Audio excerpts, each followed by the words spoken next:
नमस्ते। 4 दिसंबर को एक बहुत बड़ी मुलाकात होने वाली है। रूस के राष्ट्रपति व्लादिमीर पुतिन भारत आ रहे हैं। और सुनिए, ये कोई ऐसी वैसी नॉर्मल विजिट नहीं है। ये एक ऐसी मीटिंग है जो रूस, भारत और चीन, मतलब जो रिक ब्लॉक है ना, उसके फ्यूचर का कोर्स तय कर सकती है। तो सबसे बड़ा सवाल यही उठता है कि क्या ये तीनों देश रशिया, इंडिया, चाइना मिलकर एक नया ग्लोबल पावर सेंटर बना रहे हैं? तो चलिए आज इसी सवाल की तह तक जाते हैं। शुरू करते हैं। 4 दिसंबर की तारीख को जरा ध्यान में रखिए, क्योंकि जब प्रेसिडेंट पुतिन दिल्ली में होंगे तो ये सिर्फ एक फॉर्मल मीटिंग नहीं होगी। देखिए, 2025 का जो साल है ना, वो भारत की फॉरेन पॉलिसी के लिए एक गेम चेंजर रहा है। और ये विजिट उसी बदलाव का एक बहुत ही इंपॉर्टेंट माइलस्टोन है। तो चलिए थोड़ा और गहराई में उतरते हैं और समझते हैं कि ये विजिट इतनी खास क्यों है। व्लादिमीर पुतिन आ तो रहे हैं 23 में इंडिया रशिया एनुअल समिट के लिए, लेकिन इस बार का जो माहौल है ना, वो बिल्कुल अलग है और दांव पर बहुत कुछ लगा हुआ है। अच्छा, इस बदले हुए माहौल को समझने के लिए थोड़ा पीछे चलते हैं। सितंबर 2025 में चीन के तियानजिन में SCO यानी शंघाई कोऑपरेशन ऑर्गेनाइजेशन की समिट हुई थी। जब प्रधानमंत्री मोदी, पुतिन और शी जिनपिंग की तस्वीरें एक साथ आईं तो वेस्टर्न मीडिया ने इसे ब्रोमांस का नाम दे दिया। लेकिन सच तो ये है कि ये एक स्ट्रेटेजिक सिग्नल था, एक सीधा साफ संदेश कि ग्लोबल पॉलिटिक्स अब बदल रही है।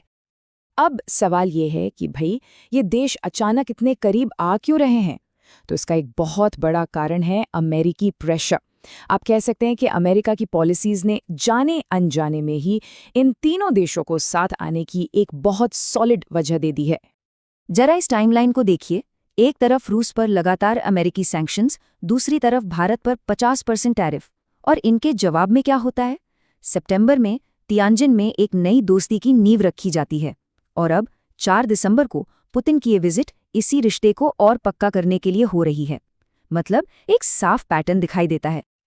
लेकिन इस गठबंधन में एक बहुत बड़ी अड़चन भी है, और वो है भारत और चीन के बीच के तनाव भरे रिश्ते। तो सबसे बड़ा सवाल यही है कि क्या ये दोनों देश सच में दोस्त बन सकते हैं? और इसका जवाब है ज़रूरत। 2020 के बाद से दोनों देशों के रिश्तों पर जो बर्फ जमी हुई थी ना, वो अब पिघलती हुई दिख रही है। कजान और तियानजिन में जो मीटिंग्स हुई, उसके बाद से बॉर्डर पर तनाव भी कम हुआ है। ये अब एक स्ट्रेटेजिक ज़रूरत बन गई है, मजबूरी कह लीजिए। और इस रिश्ते को सुधारने में रूस एक बड़े भाई का रोल प्ले कर रहा है। पुतिन चाहते हैं कि उनके दो सबसे अच्छे दोस्त भारत और चीन आपस में लड़ना बंद करें, ताकि ये तीनों मिलकर वेस्टर्न प्रेशर का सामना कर सकें। चलिए अब बात करते हैं भारत की। इस पूरे इक्वेशन में भारत अब कोई कमजोर कड़ी नहीं है, बल्कि एक बहुत ही पावरफुल प्लेयर बनकर उभरा है। अब दुनिया भारत की बात को एक अलग नज़र से, ज़्यादा ध्यान से सुनती है। और देखिए, ये सिर्फ हवा में कही गई बात नहीं है। हाल ही में एक बहुत ही जानी मानी संस्था है लोवी इंस्टीट्यूट, जिसने अपनी रिपोर्ट में ऑफिशियली भारत को मेजर पावर यानी प्रमुख शक्ति का दर्जा दिया है। ये भारत के बढ़ते ग्लोबल कद का एक पक्का सबूत है। और इस दर्जे के पीछे एक बहुत बड़ी वजह है मई 2025 का ऑपरेशन सिंदूर। इस सक्सेसफुल काउंटर टेररिज्म ऑपरेशन ने ये साबित कर दिया कि भारत अपनी सिक्योरिटी के लिए डिसाइसिव एक्शन ले सकता है, और इससे दुनिया भर में इसकी मिलिट्री क्रेडिबिलिटी काफ़ी मजबूत हुई है।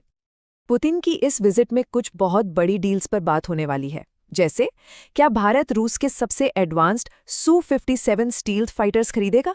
अमेरिकी प्रेशर के बावजूद रूस से तेल और गैस का इंपोर्ट जारी रहेगा। और सबसे इम्पॉर्टेंट, डॉलर को बाईपास करके अपनी करेंसी में ट्रेड करने के लिए एक नए पेमेंट सिस्टम पर कोई बड़ा फैसला हो सकता है। तो इन सब बातों का मतलब क्या निकलता है? इसका मतलब है एक नई वर्ल्ड ऑर्डर का बनना, जो एक बहुत ही इम्पॉर्टेंट प्रिंसिपल पर आधारित है, और वो है स्ट्रेटेजिक ऑटोनॉमी। स्ट्रैटेजिक ऑटोनॉमी का सीधा मतलब है अपने फैसले अपनी शर्तों पर लेना। देखिए, भारत एक तरफ क्वाड का भी हिस्सा है, जिसमें अमेरिका, जापान और ऑस्ट्रेलिया हैं, और दूसरी तरफ रूस के साथ भी मजबूती से खड़ा है।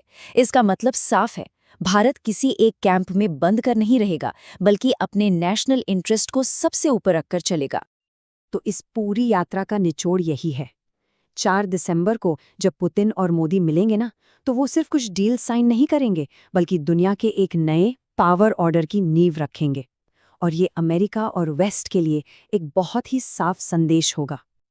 तो आखिर में एक सवाल सबके मन में उठता है कि आने वाले वक्त में भारत के लिए क्या बेहतर होगा, रूस और चीन के साथ मिलकर एक नया ब्लॉक बनाना या फिर अमेरिका के साथ अपनी पार्टनरशिप को और मजबूत करना।